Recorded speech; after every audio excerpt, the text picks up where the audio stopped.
So get ready for 2025 as I talk to you about maybe three trends that I've seen. So the first trend has got to be handhelds.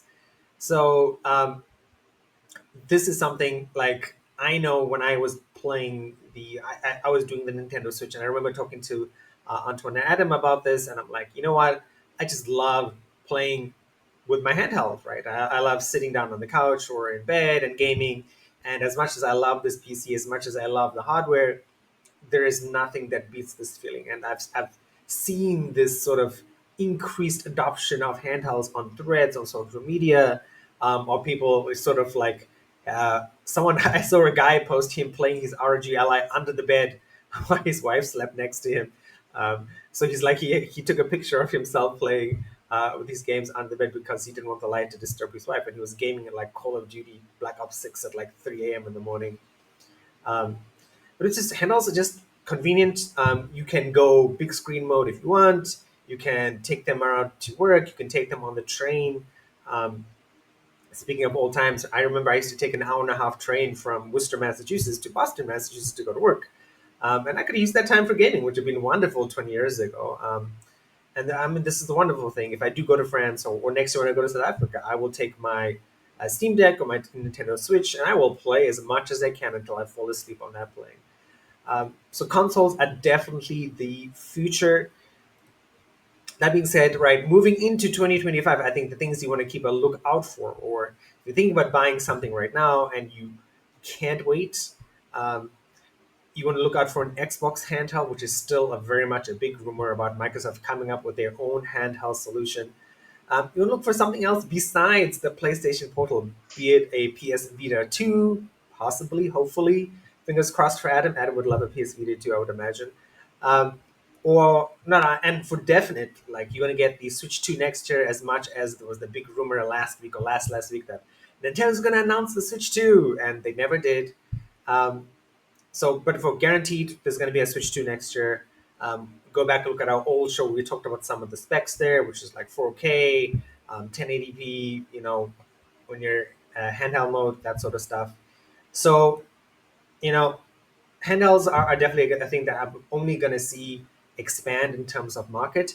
I would even say, possibly in the future, that we do away with big consoles like an Xbox, like a PlayStation, and that your next PlayStation handheld or your Xbox handheld will just be like what the Switch does, where when you do want to play on the big screen, you just dock it and dock. When you want to take it around with you, you take it around with you. Um, and I'll let Adam talk about that later. My second thing I did want to talk about is AI integration. So when ChatGPT became famous, everyone might have seen that YouTube video with someone, they added ChatGPT into Lydia, and as you go around Skyrim, and you can talk to Lydia about pretty much anything, and she will use ChatGPT to give you an answer in relation to Skyrim in most of the time, but sometimes she does sort of break out of the fourth wall, which is a phrase Adam taught me because I never knew what it was until this year. Um, so I think, and I've talked about this in a sense on gaming, and like, uh, when it comes to live sims or farming games or even MMOs, right? Like NPCs have a very narrow spectrum of existence. And sometimes you're like, man, I wish this person was real, or I wish I could talk about anything, or I wish I could um, do blah, blah with this NPC, right? And if you don't know, right, like with ChatGPT, you can make localized large language models, right? So you could say, hey, um, this is Lydia on Skyrim. These are all the things she needs to know, and maybe these are the extra things. Um, and you could give her access to them and say, "Hey, there you go," and you have a more expansive model. In Coral Island, it would be nice to sort of escape from the typical dialogue that gets said all the time, even though that's a big step up from like Stardew Valley. So I can definitely see AI being used to sort of make games more realistic, more lively. Um, Number three, I will say is Kickstarter. As much as we talked about game closures, um, I see Kickstarter expanding next year as people from Firehawk quit, or people say, I don't want to work for Microsoft, or I don't want to work for Sony, or I don't want to work for Rocksteady Games, right? Like, I want to do my own thing. I have this amazing idea. I have the talent. I'm a programmer. I know a good artist. We're going to make our own game. We're going to put it on a Kickstarter. We have the reputation. We can say, hey, I worked at here, I worked at here. This is why you should support us. We'll ask for $50,000, $100,000, and we'll get it, and we'll make our game, and we'll sell it, and that'll be it, right? We're not paying rent for a studio. We're not paying large salaries for labor insurance. I want to say labor. No one knows what labor insurance is outside of Taiwan. For pension or social security or that sort of stuff, right? It's a much more flatter existence.